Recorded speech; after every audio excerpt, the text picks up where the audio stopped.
Hello everyone and welcome back to English Pod. My name is Marco. My name is Catherine, and today Marco and I have an elementary level lesson for you. That's right. It's a new year, and so we have a lesson for you where we are going to make new decisions and have a new opportunity in the new year, right? That's right. So the new year is the time to change parts of your life, maybe. So that's what we're going to talk about today. Let's listen to this dialogue 3 times, and when we come back, we'll be talking about the words and phrases in the dialogue.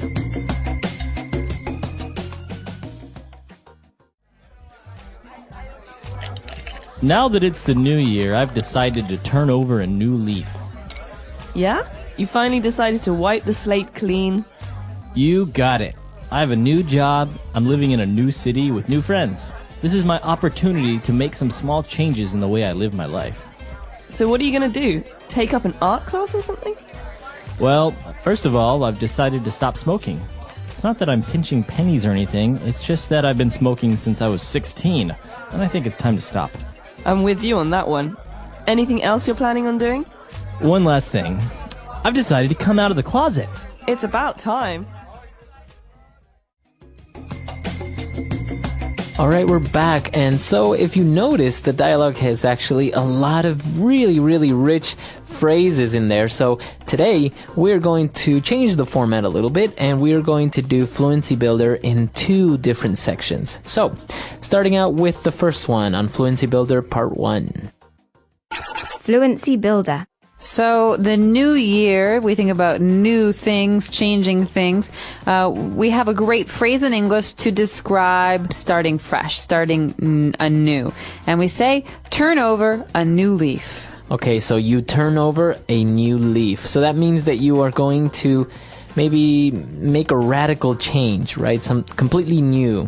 That's right. So if you think about it, it's a new chapter in your life or a new adventure or something like that. Maybe you're going to quit your job, turn over a new leaf, start a new job. Okay.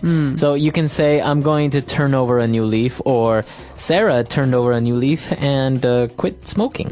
Let's turn over a new leaf and forget the past. There we go. All right, so to turn over a new leaf. So just imagine that you have a leaf on the ground and you turn it over and it's nice and clean. All right, and talking about cleanliness, our second phrase is to wipe the slate clean. Okay, when I think about this phrase, I think about a chalkboard, okay? So a slate is like a chalkboard, and all of the things that you've done, good and bad, are on that chalkboard. And to wipe the slate clean means to erase those words, erase those things. So perhaps Marco and I fight all the time, and we're angry at each other. Finally, I say, listen, Marco, let's wipe the slate clean. Let's forget the past. Let's forget the things we said and start again. Start a new leaf. To wipe the slate clean is to just start over. You know, just to erase everything. Let's forget about it and start over. Exactly. All right, and so we're starting over, and his friend is asking, you decided to wipe the slate clean, and the friend said, you got it. You got what? What? It. What is it? In English, we love the word it. Yeah. Well, in this case, you got it means you're right, exactly. You understand what I'm talking about. Okay, so if you agree with me or I understand what you're talking about, you would say, you got it. You got it. You got it. All right, so I'm trying to explain to you, maybe, Marco, something very difficult, like, if you add 4 and 10, you get 14, but what if you add 10 more? It's 24. You got it. All right. Okay, so he understands math. Yes.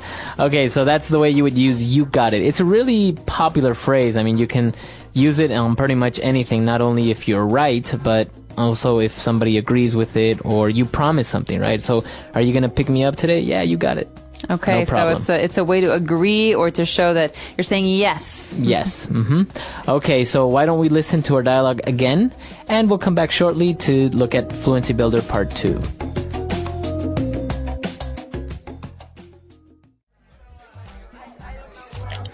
Now that it's the new year, I've decided to turn over a new leaf. Yeah? You finally decided to wipe the slate clean? You got it. I have a new job. I'm living in a new city with new friends. This is my opportunity to make some small changes in the way I live my life. So what are you going to do? Take up an art class or something? Well, first of all, I've decided to stop smoking. It's not that I'm pinching pennies or anything, it's just that I've been smoking since I was 16, and I think it's time to stop. I'm with you on that one. Anything else you're planning on doing? One last thing. I've decided to come out of the closet. It's about time.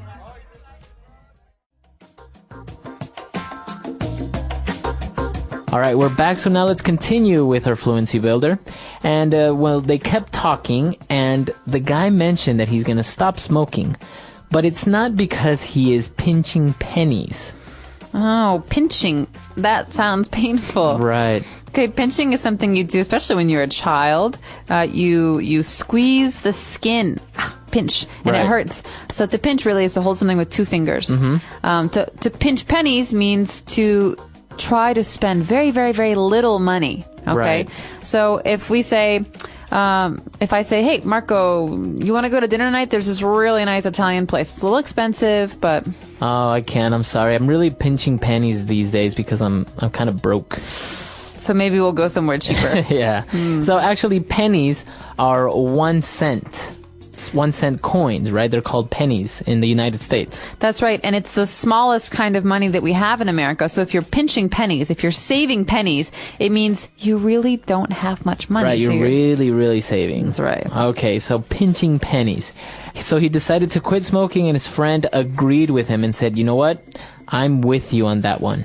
Okay, so you quit smoking, Marco, and I quit smoking. I'm with you on that. I think it's a good idea.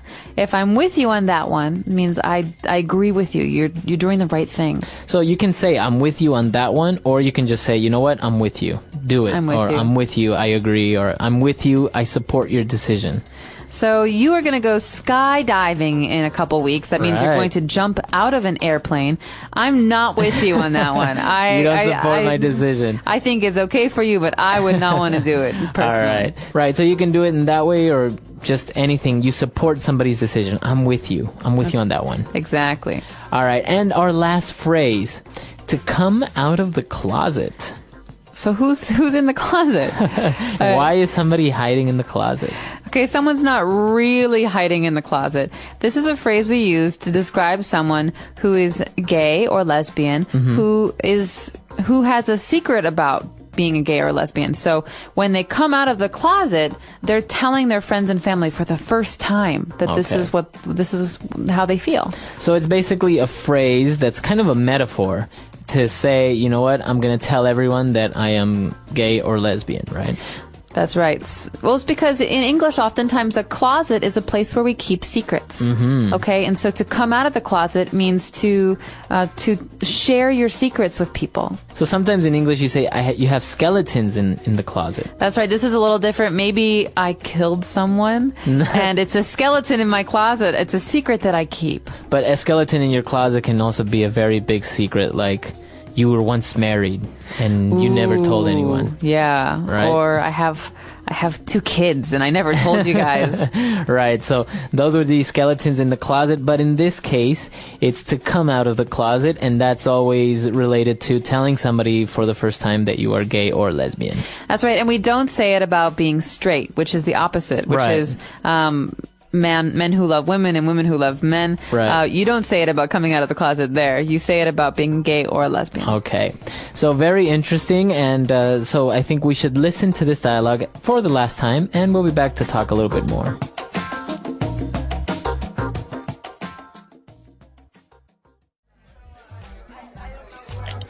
Now that it's the new year, I've decided to turn over a new leaf. Yeah? You finally decided to wipe the slate clean? You got it. I have a new job, I'm living in a new city with new friends. This is my opportunity to make some small changes in the way I live my life. So what are you going to do? Take up an art class or something? Well, first of all, I've decided to stop smoking. It's not that I'm pinching pennies or anything, it's just that I've been smoking since I was 16, and I think it's time to stop. I'm with you on that one. Anything else you're planning on doing? One last thing. I've decided to come out of the closet. It's about time.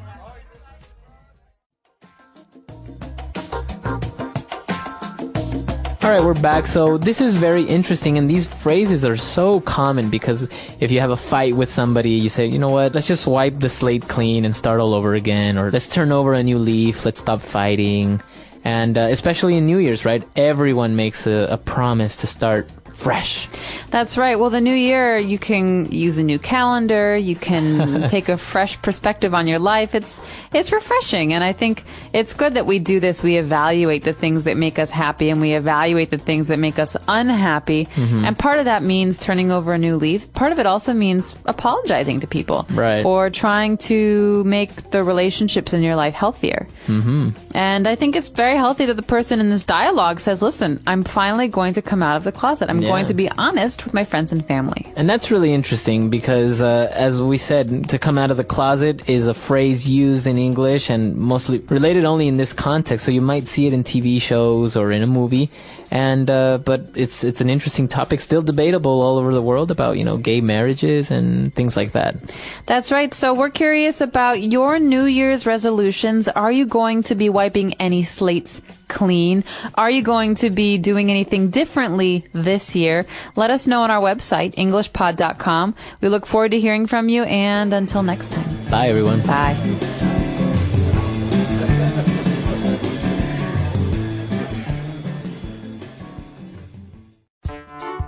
The English Pod Audio Review. Listen to the meaning, then say the vocabulary word. Start anew. Turn over a new leaf. Start over. Wipe the slate clean. Chance. Opportunity. Start. Adopt the study. Take up. To be thrifty. Pinch pennies. Support you. With you. To state openly or publicly one's homosexuality. Come out of the closet. Let's try that faster. To be thrifty. Pinch pennies. Chance. Opportunity. Start. Adopt the study. Take up. To state openly or publicly one's homosexuality. Come out of the closet. Start over. Wipe the slate clean. Start anew. Turn over a new leaf. Support you. With you.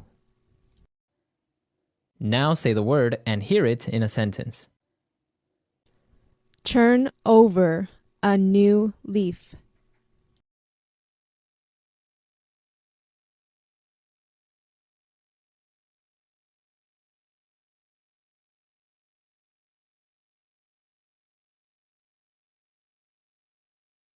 The dragon decided to turn over a new leaf by opening a new bar and grill restaurant instead of burning and eating humans. Turn over a new leaf.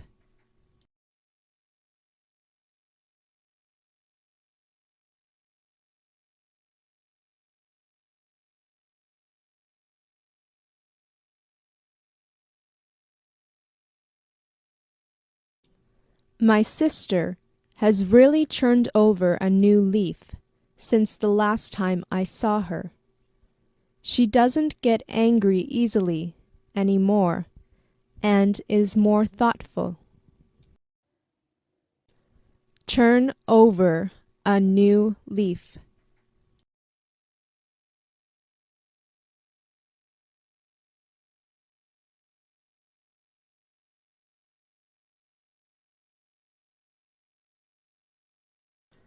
English Pod decided to turn over a new leaf and offer learning English in Chinese to its users. Wipe the slate clean.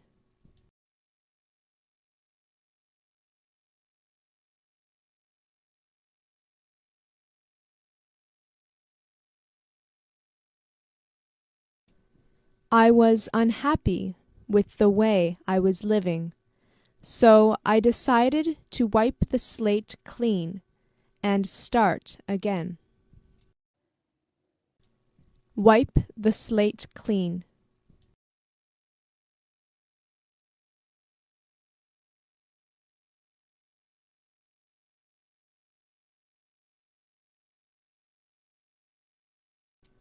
By wiping the slate clean, he was able to forget the troubles of his past and go on with living his life. Wipe the slate clean.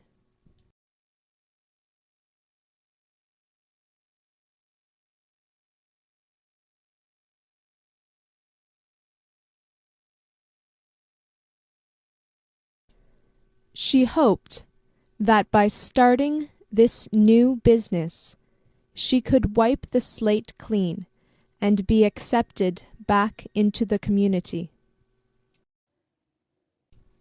Opportunity.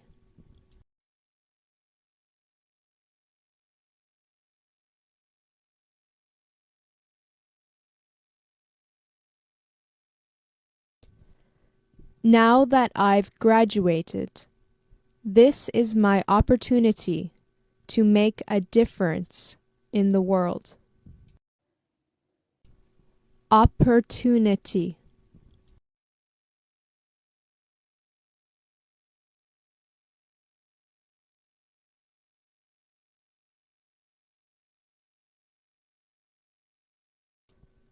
When it was his turn to sing karaoke, he jumped at the opportunity to show his friends how good he was. Opportunity.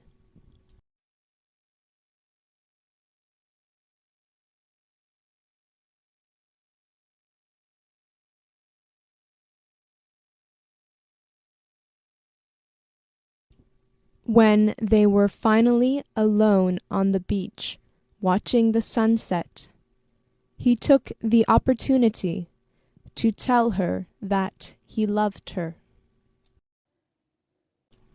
Take up.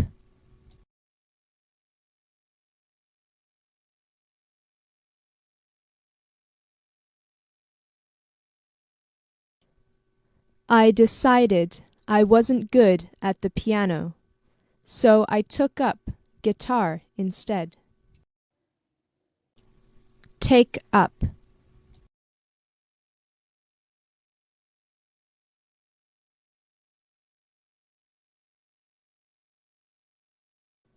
Are you going to take up dancing this year? Or are you going to stick to gymnastics? Take up.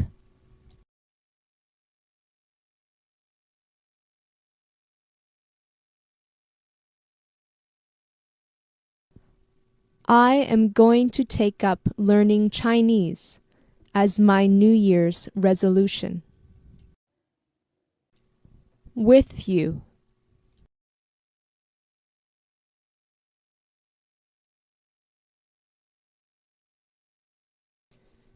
You think he was guilty? I'm with you on that one. With you.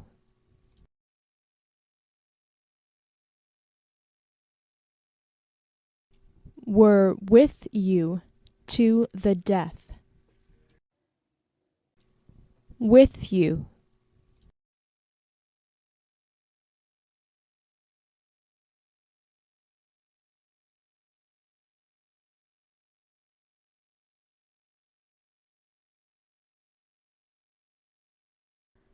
I'm with you when you say that life's not fair. But I don't agree that we should just sit around and feel sorry for ourselves when life gets tough.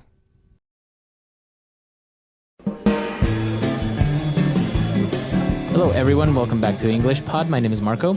And my name is Catherine. So today we've got a great upper intermediate level lesson for our learners, and we're talking about what? Healthcare.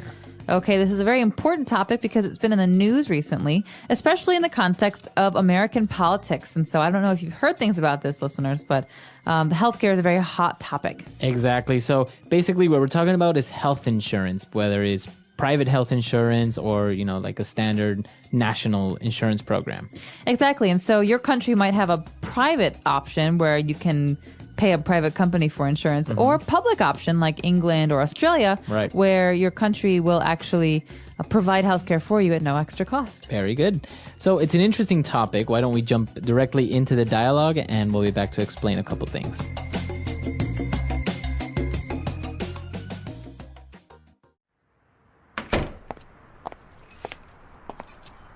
Hey, honey, how was your day? It was all right. I ran into Bill and we got to talking for a while. He's in a bit of a jam. Why? What happened? Well, his son had an accident. Bill doesn't have health insurance. This really got me thinking, and I wondered if we shouldn't look into a couple of different HMOs. Yeah, you're right. We aren't getting any younger, and our kids are getting older. Exactly. I searched on the web and found a couple of HMOs with low copays and good coverage. The deductibles are low too. Sounds good. Although, do you think we can qualify for insurance? Those insurance companies are real pirates when it comes to money. Well, we don't have any pre-existing illnesses or conditions, so we should be fine. I wish our company or country provided us with healthcare. Not in a million years. All right, we're back. So a lot of interesting vocab here. Why don't we take a look at it real fast in Language Takeaway? Language takeaway. Okay, Marco, this first phrase, or acronym actually, is 3 words that go together, HMO, and they're very, very common when you're talking about healthcare. Right. So an HMO means Health Maintenance Organization. Okay, and so this is a part of the health insurance topic where we're talking about a company that will provide health insurance. Right. So it's a company that provides health insurance, basically. And if you go up to an HMO, some of the information that you'll receive is, for example, what your copay will be.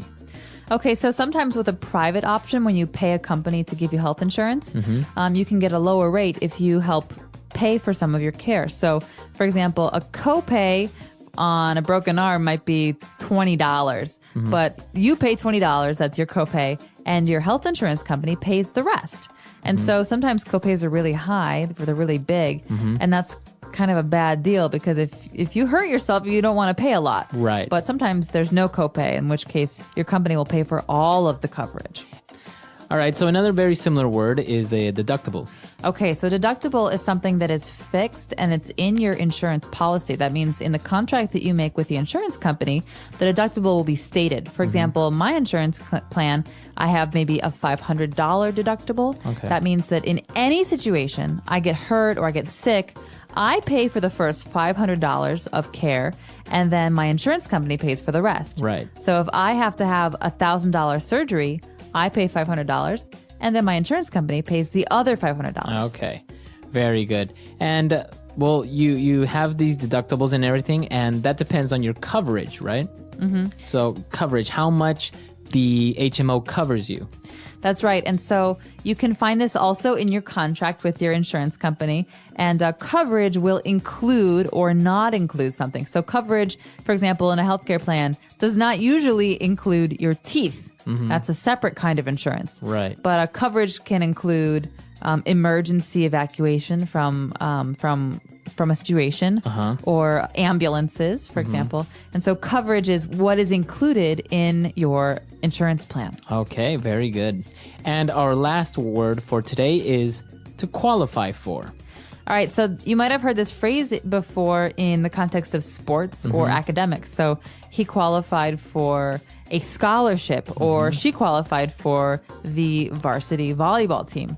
But in this case, to qualify for is to be able to use. So To be eligible for. To be eligible for. So sometimes HMOs, like in, for example, the United States, will not accept a person who has maybe some health problems already because that would be too much of a risk, right, for the company. All right. That's right. Or you could qualify for a reduced rate because you have a very good health history. Okay. So this is very interesting, and we have a couple of other phrases that are very related to this language. So why don't we move on now to Fluency Builder? Fluency Builder. All right. So in Fluency Builder today, let's take a look at our first phrase. We got to talking for a while. Okay, we could say, for example, we started talking or we were talking for a while.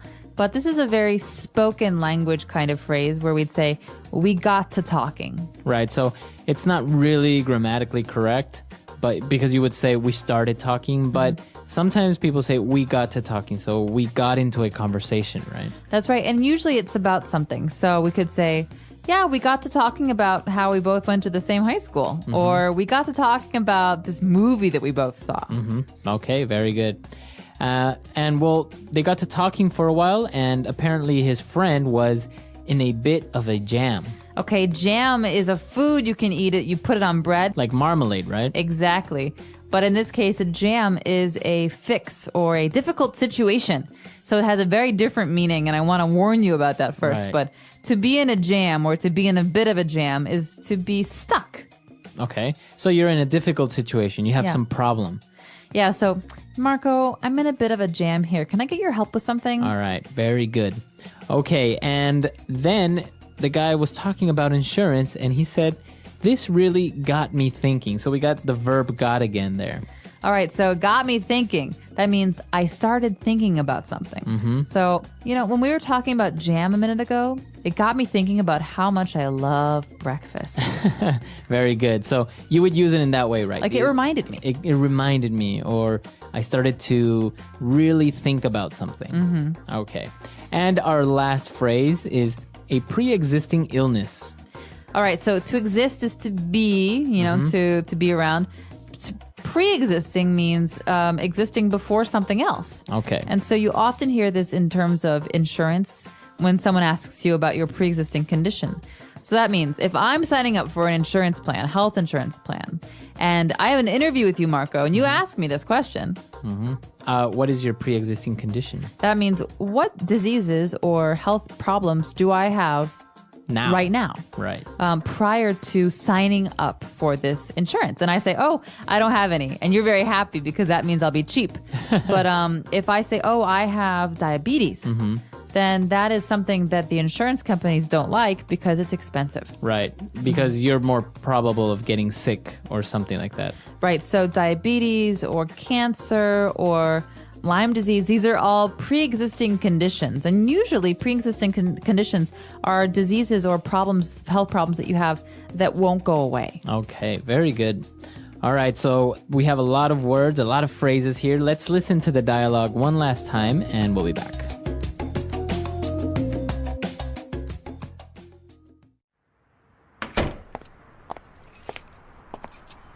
Hey, honey, how was your day? It was all right. I ran into Bill and we got to talking for a while. He's in a bit of a jam. Why? What happened? Well, his son had an accident. Bill doesn't have health insurance. This really got me thinking, and I wondered if we shouldn't look into a couple of different HMOs. Yeah, you're right. We aren't getting any younger, and our kids are getting older. Exactly. I searched on the web and found a couple of HMOs with low copays and good coverage. The deductibles are low too. Sounds good. Although, do you think we can qualify for insurance? Those insurance companies are real pirates when it comes to money. Well, we don't have any pre-existing illnesses or conditions, so we should be fine. I wish our company or country provided us with healthcare. Not in a million years. All right, so the healthcare issue is pretty heated debate now in the United States because many people don't have healthcare and it's not very accessible, right? That's right. And it's a huge debate because it's very, very divided by party lines. We say, there's the Republicans on the right and there's the Democrats on the left. And the Democrats want a public healthcare option. They want healthcare to be available for everyone for free. Right. And many of them do. And a lot of Republicans say, no, it should be private because if it's private, there's competition and that means there's better healthcare. And so there's a really big debate and people are getting very angry about it. Yeah. But I think it's something that's very interesting and most importantly, seeing the difference of healthcare systems around the world, right? So, for example, our listeners there are from everywhere in the world. So we would like to know what the healthcare system is like there. Do you have free universal healthcare in your country, or do you also have to pay for private companies or private health insurance? And if you have one or the other system, do you think it's a good thing? Do you think it's a bad thing? What do you think needs some work? Right. I definitely agree with universal healthcare. I think it's a relief because it's like one thing less to worry about. I can't imagine if I don't have healthcare right now and I'm not covered by a private company and something happens to me tomorrow, then, what's going to happen? And I think it's a basic human right personally. So I think it's in the best interests of a country to invest in it because it means that their people are more productive and happier and healthy. Yeah. All right. So that's all the time we have for today. Be sure to come to EnglishPod.com, leave your questions and comments, and we'll see you guys there. Bye, everyone. Bye.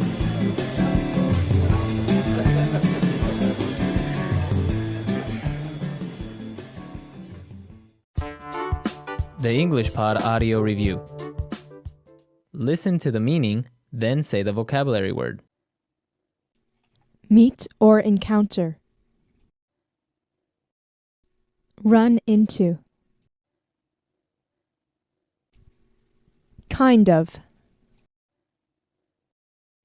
A bit of. A problem or difficult situation. Jam. Investigate. Look into. Health Maintenance Organization. Health Maintenance Organization. A clause in an insurance policy that relieves the. Deductible. The extent of the protection provided by insurance. Coverage. In terms of. About. When it comes to. A payment made every time a medical service is needed. Copay. Let's try that faster. Meet or encounter. Run into. Kind of.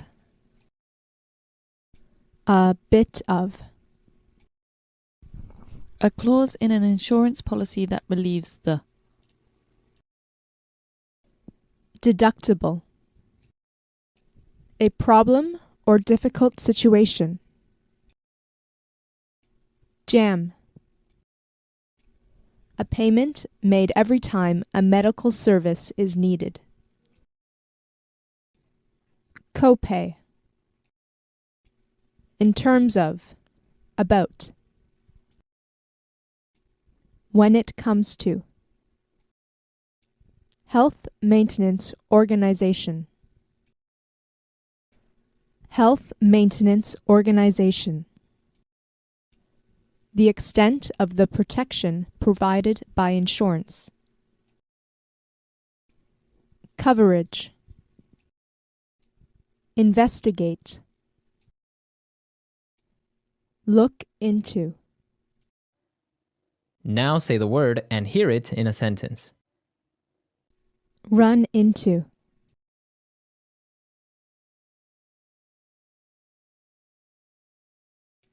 I ran into an old college friend, and we had a nice chat. Run into.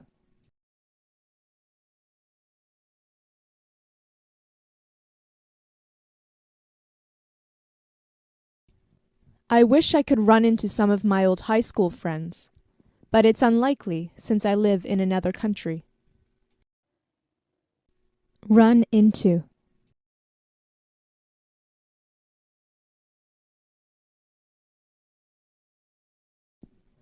He told me he ran into his ex-wife and had an intense conversation. A bit of.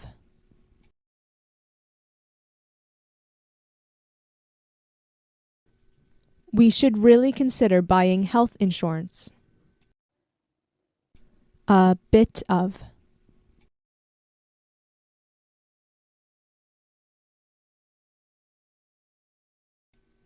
I wanted to buy health insurance, but it seems like a rip-off. A bit of.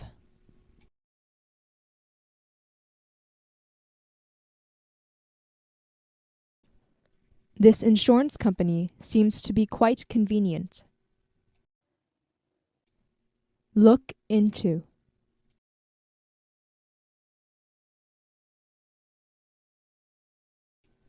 You should start looking into some college options. Look into.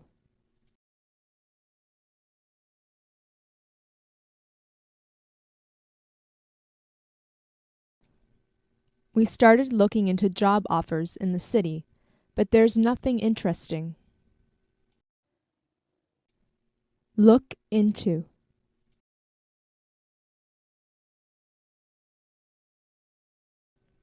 Have you looked into this health insurance company?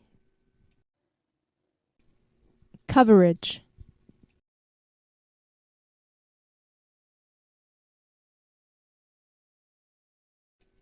Your car insurance coverage doesn't apply for this case. Coverage.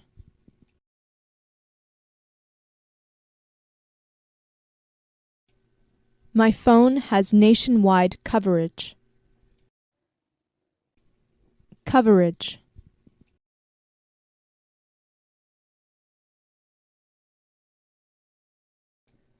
This health insurance plan has a great deal of coverage. Copay.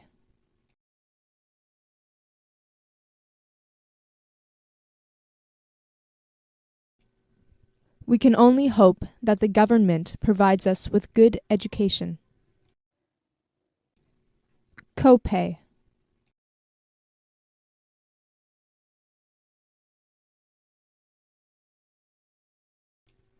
In this family, I am the one who provides with all things necessary. Copay.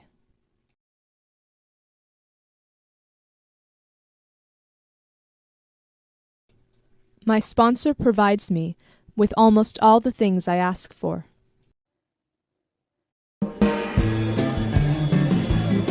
Hello, English learners. Welcome back to another advanced lesson here at English Pod. My name is Marco. And I'm Erica. And today we're going to be back in the office.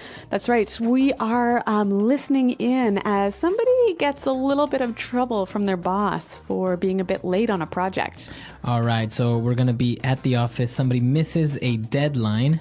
And so, well, how do you handle the situation? What can you do to explain yourself? And what language can you actually use to talk about missed deadlines and late work? All right, so let's see why this person missed the deadline, and let's find out what happens. And so I just wanted to check in with you and find out where we are with this project. As you know, you've missed a fairly significant deadline last week, and this will negatively impact the team's ability to move forward with the next stages of this project. I know. I'm really sorry that I missed the deadline, but really, it wasn't my fault. You see, we had all of these unexpected technical problems at the last minute, and I couldn't get into the database and extract the kind of information that I needed for the data analysis. You know, if the tech guys would have done their job and kept the CRM stable, then I wouldn't have missed my deadline. Oh, come on. An excuse like that is tantamount to lying. You're essentially blaming the tech team for your time management issues rather than accepting responsibility for the fact that you were procrastinating for the past 2 weeks. No, I'm not trying to pass the buck here, I know it was me who was ultimately responsible for getting this done, but the thing is, I could have finished on time if the system hadn't gone down. And you know, with everything I've got going on now, I can't afford to waste time dealing with technical problems. I've got a lot on my plate, and there are only 24 hours in a day. I'm not going to accept this excuse. You're using these small technical glitches as a crutch and trying to rationalize the fact that you've missed your deadline. Look, we have standards, and I expect you to live up to those standards. No more phony excuses. If you're in over your head, you tell me. No more missed deadlines. Now, I want that data on my desk by 9 a.m. Well, it sounds like this guy isn't really accepting a lot of the responsibility for his missed deadline. Yeah, exactly. Well, apparently he's explaining that it wasn't only his fault, right? Yep. So some technical problems, but he used a lot of pretty interesting language, and I think it'll help us to look at that now in language takeaway. Language takeaway.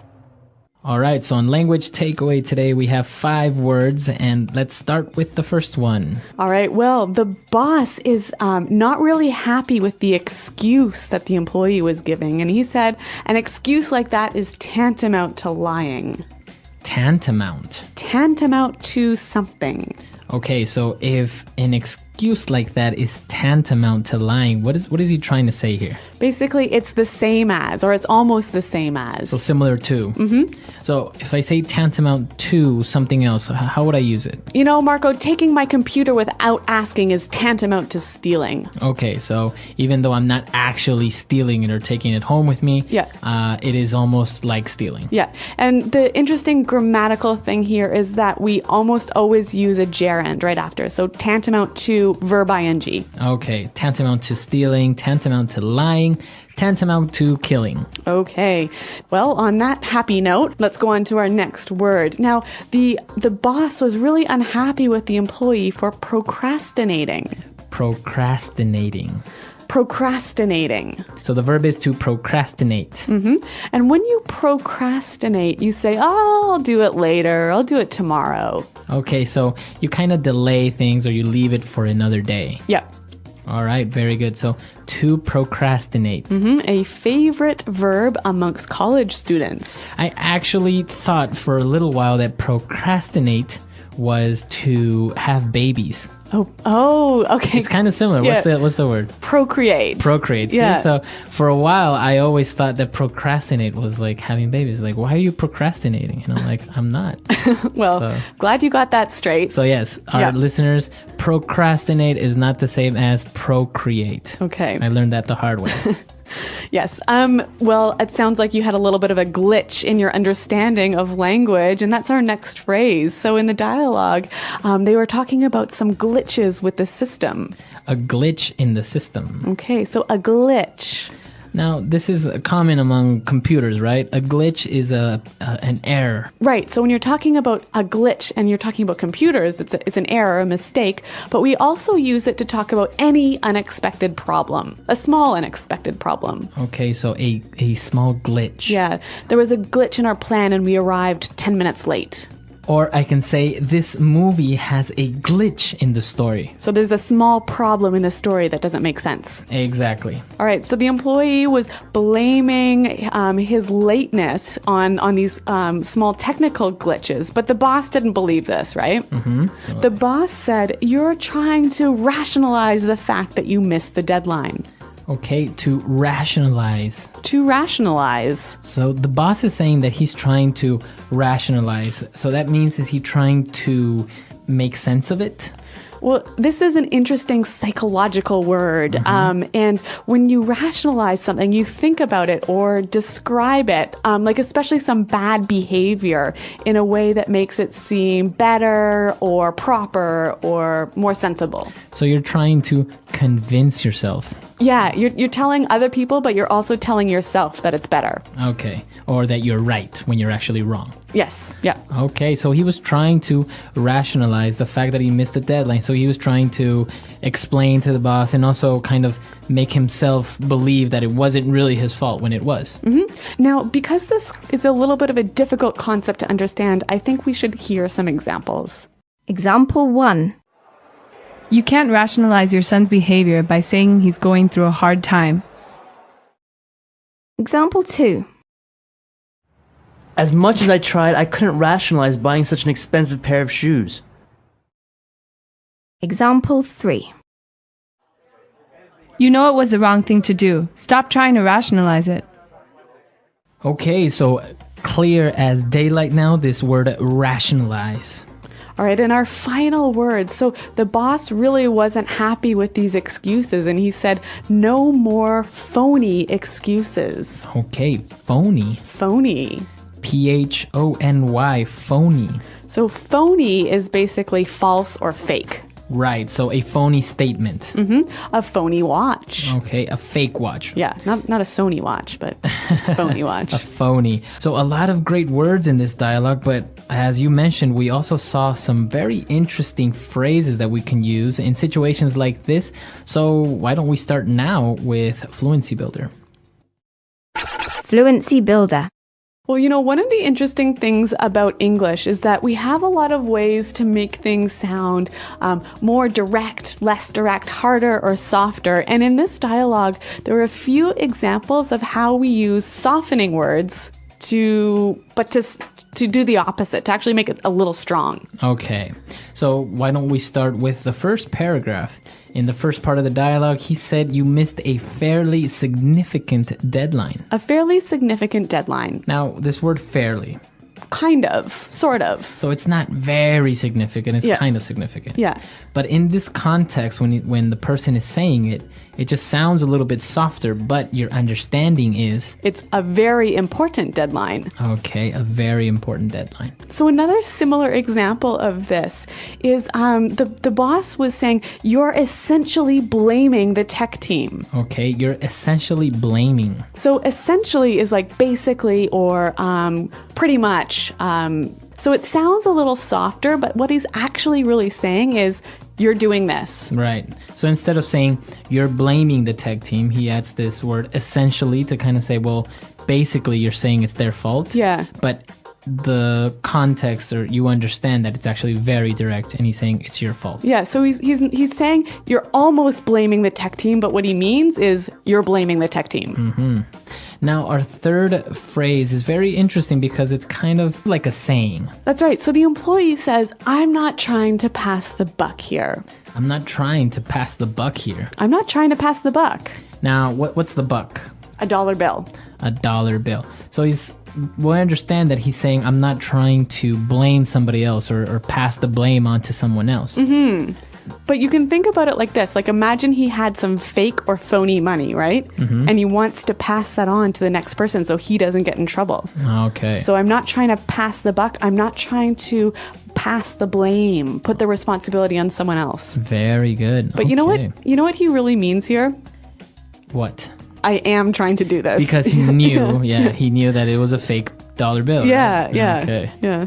Now, the fourth one is interesting as well because it's kind of like a metaphor. Mm-hmm. The boss said, you're using these small technical glitches as a crutch. So using something as a crutch. Now, the crutch is a...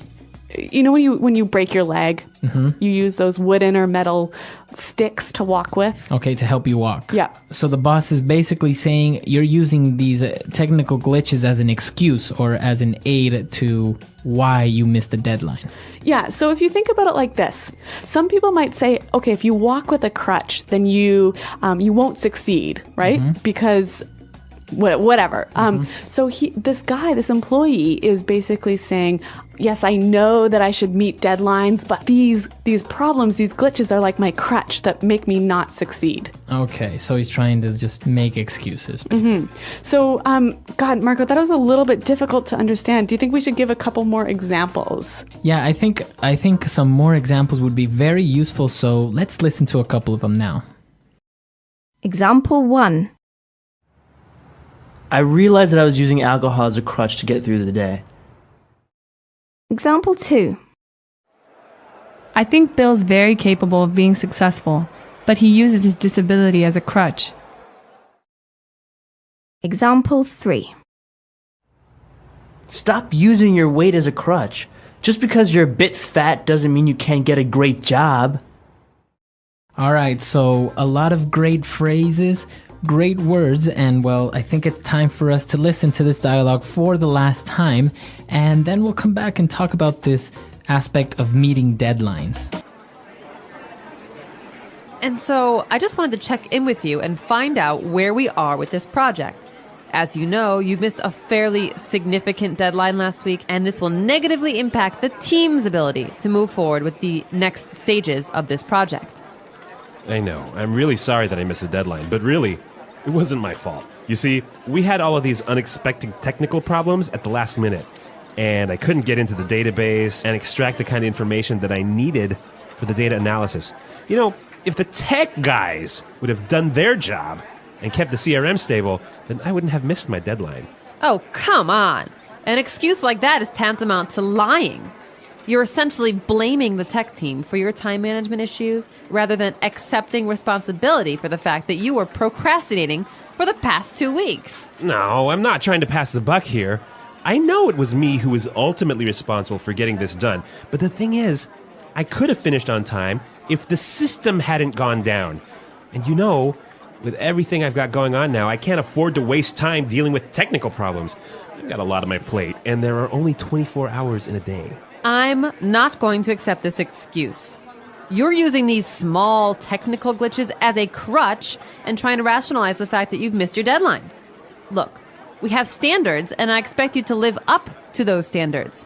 No more phony excuses. If you're in over your head, you tell me. No more missed deadlines. Now, I want that data on my desk by 9 a.m. This employee got in a lot of trouble for missing his deadline. Exactly. I think it's a very important aspect of not only Western culture, but also in general, assuming guilt when it's your fault. Yeah. In this case, we saw that the employee didn't really want to accept the fact that it was his fault. Yeah, he didn't say, yeah, I know it was me, I'm sorry, and this is my plan to fix it. Now, this is very important among cultures because in some cultures, the aspect of losing face is so important, right? Right. So somebody may not really want to assume guilt, or they have to because it's part of the culture. But what's the standard in North American business practice?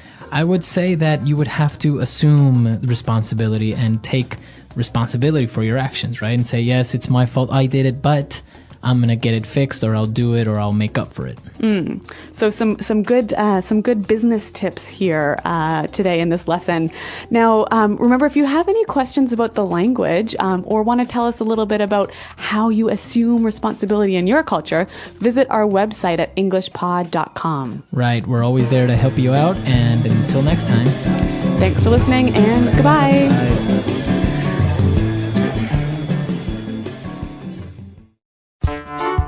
The English Pod Audio Review. Listen to the meaning, then say the vocabulary word. Same as, equivalent to.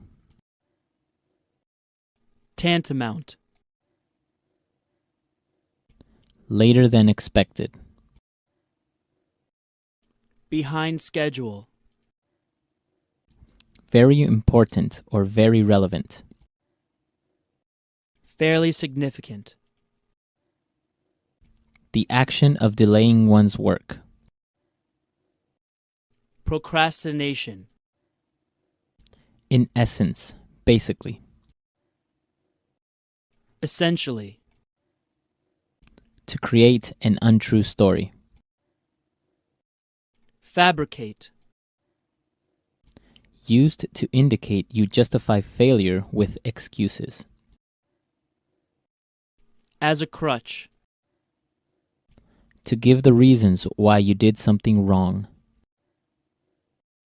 Justify. To explain bad behavior in a way that falsely makes it seem proper or better. Rationalize. The quality of being late often. Tardiness. To have an effect on something.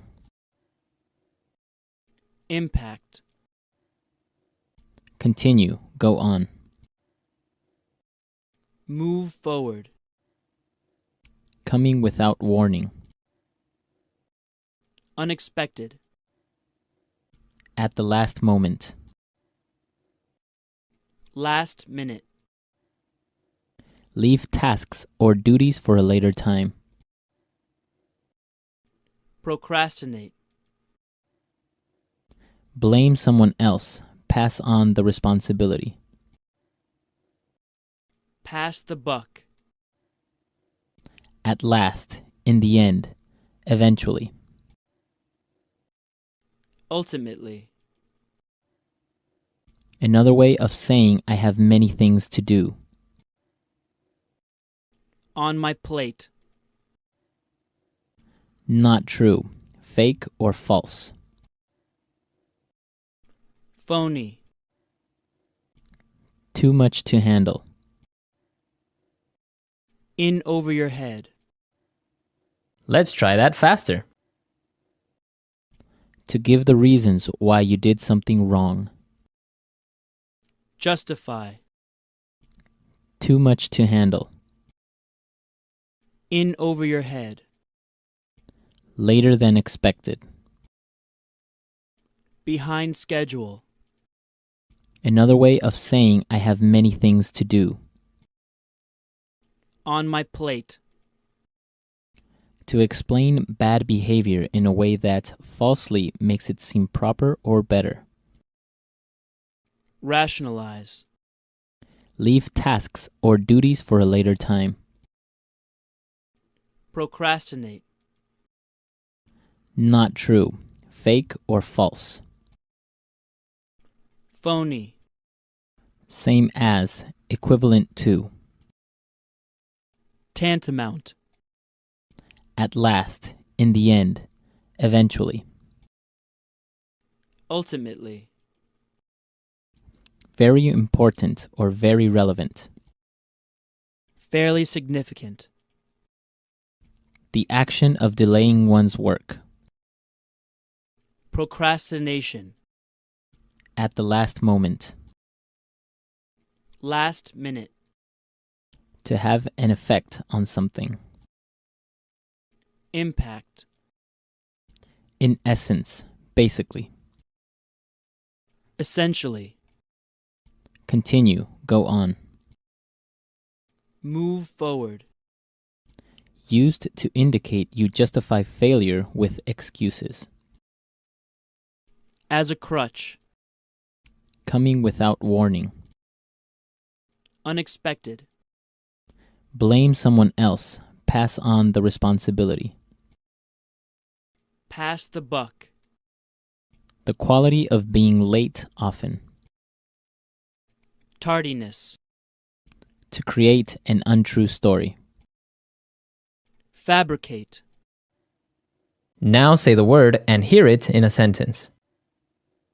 Tantamount.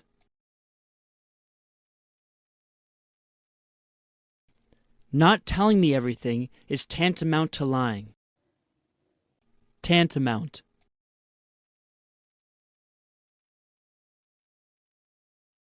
The way you request things is tantamount to a demand. Be more polite. Tantamount.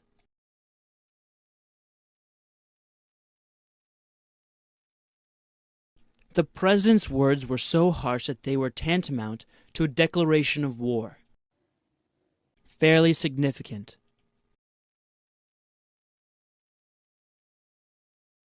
There is a fairly significant amount of money in that bank account.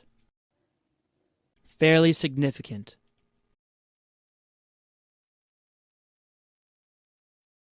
There is a fairly significant chance that you will get the scholarship. Fairly significant.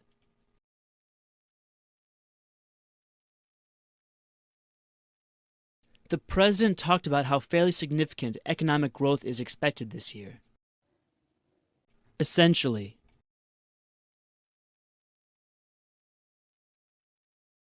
By not believing what I'm saying, you are essentially calling me a liar. Essentially.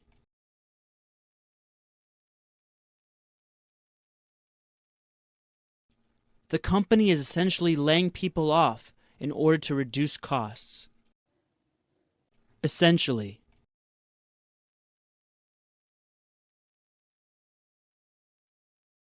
Carl essentially told his boss that if he doesn't get a raise, he's going to quit. As a crutch.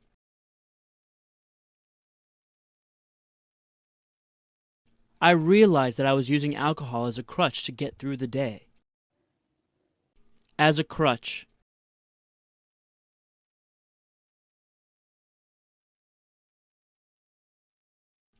I think Bill's very capable of being successful, but he uses his disability as a crutch. As a crutch.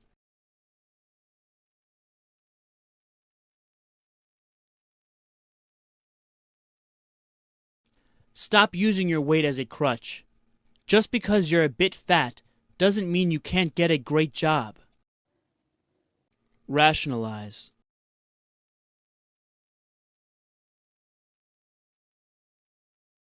You can't rationalize your son's behavior by saying he's going through a hard time. Rationalize.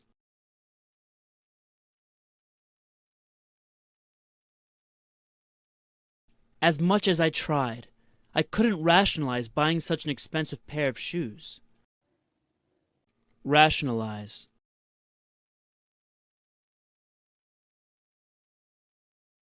You know it was the wrong thing to do, so stop trying to rationalize.